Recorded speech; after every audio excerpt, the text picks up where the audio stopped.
ঈদের নামাজ ও ঈদের দিনের সুন্নাহ সমূহ জানতে চাই। ঈদের দিনের অনেকগুলো মাসনুন আমল আছে। এর মধ্যে সবচেয়ে বেশি পরিমাণে যে আমলটি করতে হয় ঈদকে কেন্দ্র করে সেটা তাকবীর পাঠ করা, আল্লাহু আকবার আল্লাহু আকবার, লা ইলাহা ইল্লাল্লাহ আল্লাহু আকবার আল্লাহু আকবার ওয়া লিল্লাহিল হামদ।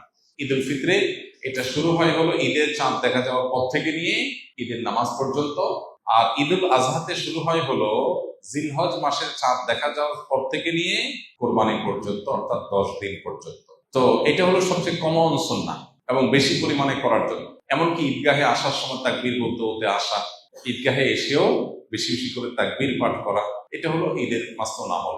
আর এর বাহিরে ঈদের আরো অনেক সুন্নাহ আছে, যেমন ঈদ উপলক্ষে উত্তম পোশাকটা পরিধান করা।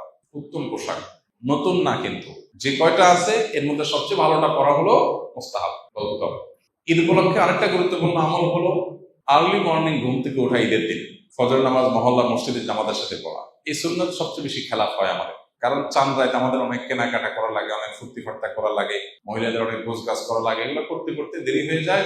ওই দিন ফজরে মুসল্লি থাকে সবচাইতে কম। পুরো রমজান ধরে মুসল্লি যা থাকে ঈদের দিন তার চাইতে পরিমাণে অনেক কম থাকে। এটা হলো আমাদের একটা ত্রুটি। ঈদের দিনের আরেকটা গুরুত্বপূর্ণ আমল হলো উত্তম রূপে গোসল করা, আরেকটা আমল হলো মেসওয়াক করা, আরেকটা আমল হলো সুগন্ধি ব্যবহার করা, আরেকটা আমল হলো ঈদুল ফিতর যদি হয় তাহলে সেক্ষেত্রে কিছু খেজুর টেজুর বা মিষ্টি মুখ করে তারপর ঈদগাহে আসা। ঈদের আরেকটা সুন্নত হলো এক রাস্তায় আসা আরেক রাস্তায় যাওয়া। ঈদের অনেকগুলো সুন্নাহ আছে যে সুন্নাহগুলো আমরা পালন করার মাধ্যমে ঈদটা অর্থবহ হয়ে উঠবে। ঈদকে কেন্দ্র করে অনেক অনাচারও আছে, যেমন ঈদকে কেন্দ্র করে দেখা যায় গান বাজনার ভিতরে ডুবে যায় মানুষ, ঈদের আনন্দ করতে গিয়ে নামাজের খবর নাই। এগুলো যেন না হয়, একজন মুসলমানের ঈদে সেই জিনিসটা আমাদের খেয়াল রাখতে হবে।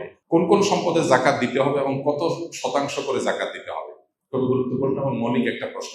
কয়েক ধরনের সম্পদের জাকাত দিতে হবে। নাম্বার 1, স্বর্ণ রূপা, নগদ টাকা এবং বাণিজ্যিক পণ্য, অর্থাৎ যেই পণ্য কেনা হয়েছে বেচার উদ্দেশ্যে, এরকম পণ্য, যেমন দোকানের মালামাল, যে সমস্ত জিনিস আপনি কিনছেন দোকানে হোক আর বা গোডাউনে হোক আর অন্য কিছু হোক, এমনকি ল্যান্ডের বিজনেস করেন আপনি, অনেক ল্যান্ড আপনি কিনে রেখেছেন, কেন?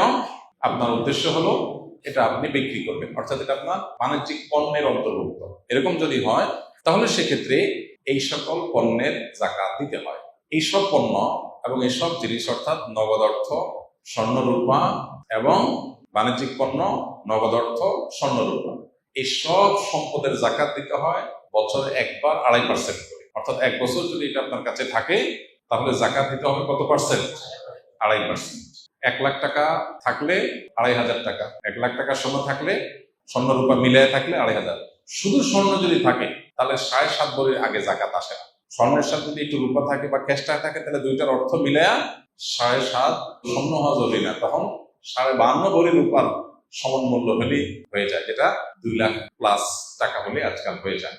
তো এই যে স্বর্ণ এবং রূপা এবং নগদ অর্থ, বাণিজ্যিক পণ্য, এগুলোর জাকাত একভাবে হয়। নাম্বার 2, গবাদি পশু।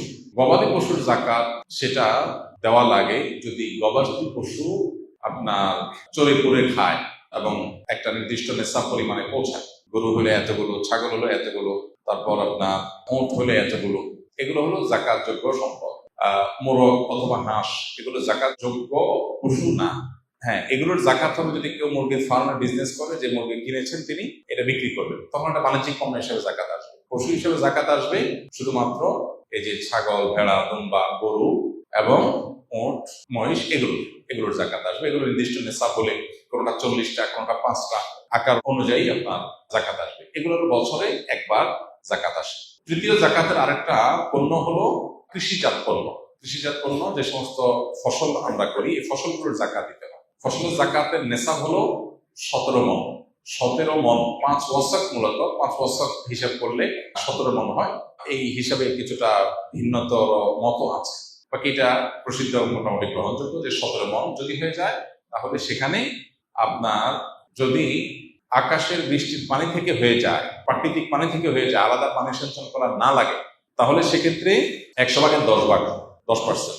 আর যদি এটা পানি সেচন করে চাষাবাদ করতে হয় তাহলে সেক্ষেত্রে 100 ভাগের 5 ভাগ।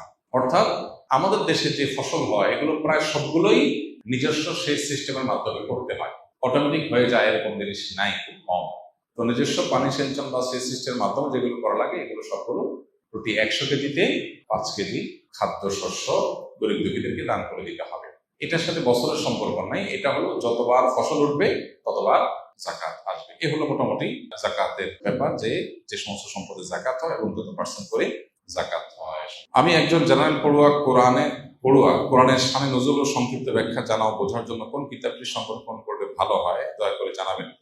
অনেকগুলো তাফসির আছে, আপনি যদি বিস্তারিত জানতে চান তাহলে সেক্ষেত্রে তাফসির ইবনে কাসির আছে, তাফসির মাল কোরআন আছে। আর যদি খুব সংক্ষিপ্ত আকারে জানতে চান তাহলে ইবনে কাসিরের অনেকগুলো সংক্ষিপ্ত ভাষণ আছে, মাল কোরআনের সংক্ষিপ্ত ভাষণ আছে। তারপরে আমাদের অনেক ওলামায়ে কেরাম তাফসিরুল কোরআন আছে, তাফসির জাকারিয়া আছে, অনেকগুলো তাফসিরের কিতাব আছে। যার যেটা সহজ মনে হয় সে সেটা তার সংগ্রহে রাখতে পারেন। বরং একটা দীর্ঘ তাফসির আর একটা সংক্ষিপ্ত তাফসির থাকলে ভালো হয়। সময় অনুযায়ী দীর্ঘ তাফসিরটা সময় নিয়ে পড়ে জীবনে একবার হলেও শেষ করা দরকার। আস-সুন্নাহ ফাউন্ডেশন, উম্মার স্বার্থে সুন্নাহর সাথে।